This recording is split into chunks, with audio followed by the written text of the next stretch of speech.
Quería referirme a algunas de las ideas vertidas por el doctor Gómez Vergés,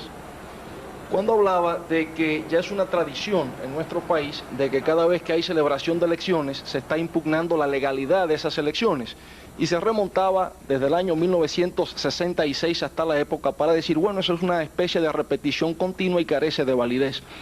Yo creo que efectivamente en el año de 1966 había razones de sobra para impugnar la legalidad de esas elecciones. Y no lo digo yo, sino que hay una literatura abundante, incluso en los Estados Unidos, donde se cuestiona la legalidad y la legitimidad de ese proceso electoral. Yo he citado en varias ocasiones un texto sumamente ilustrativo de un periodista norteamericano que se llama Thomas Powers, que hace una especie de biografía de un personaje que fue jefe de la CIA llamado Richard Helms. El libro se titula Richard Helms, el hombre que mantuvo los secretos, y hay allí toda una descripción de cómo el presidente Lyndon Johnson decidió la crisis dominicana del año de 1965, enviando al doctor Joaquín Balaguer como su especie de emisario para la solución del conflicto dominicano. Pero además, no solamente este texto de Thomas Powers figura en la literatura norteamericana, no es la literatura soviética ni la literatura cubana, es la literatura política norteamericana contemporánea que recoge testimonios de lo que pasó en la época. Hay un texto que se llama Demonstration Elections, o sea, un libro sobre las elecciones publicado por una casa editorial pequeña que queda en Boston, donde se da cuenta también de los trucos y las maniobras fraudulentas que se emplearon en los comicios de 1966 y cómo inclusive participaron en aquel proceso electoral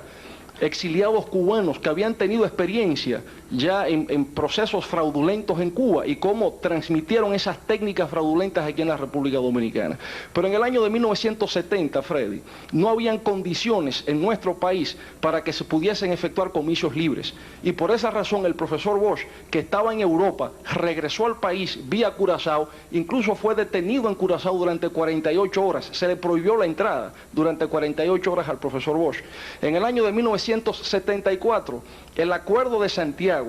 presidido por el PRD y Peña Gómez, 48 horas antes de la celebración de los comicios, decidió retirarse porque no habían las garantías constitucionales mínimas para participar en ese proceso. Los militares fueron lanzados a las calles exhibiendo banderas coloradas, banderas rojas, con lo que evidentemente se ponía de relieve que el proceso estaba viciado de antemano. Y en el año de 1978, cuando finalmente se pudo producir una alternabilidad en el poder, no fue porque la Junta Central Electoral tuvo las condiciones o exhibía las garantías legales como para que se pudiese dar esa transferencia de poder como resultado de la voluntad popular expresada en las urnas, sino que fue la intervención, si se quiere, de fuerzas extranacionales, la presencia de fuerzas extranacionales, el presidente Carlos Andrés Pérez y el propio presidente Jimmy Carter en la época, quienes tuvieron que intervenir para que efectivamente lo que fue la expresión del pueblo dominicano en las urnas fuera reconocida. Incluso el doctor Marino Vinicio Castillo, que tuvo un rol protagónico en aquellos acontecimientos y que reclamaba los intereses de su partido, estuvo en desacuerdo con la decisión final que se adoptó, el famoso fallo histórico que despojaba al partido ganador de 4 senadurías, de manera que ese proceso no fue lo suficientemente limpio. Cuando aquí se ha estado planteando el problema de la legalidad de los procesos electorales, no se trata de una cosa utópica o ilusoria, estamos hablando de lo que ha sido la realidad histórica contemporánea en la República Dominicana, y eso ahora ha vuelto a repetirse en este proceso comicial de 1990. Bien, vamos entonces a dar paso.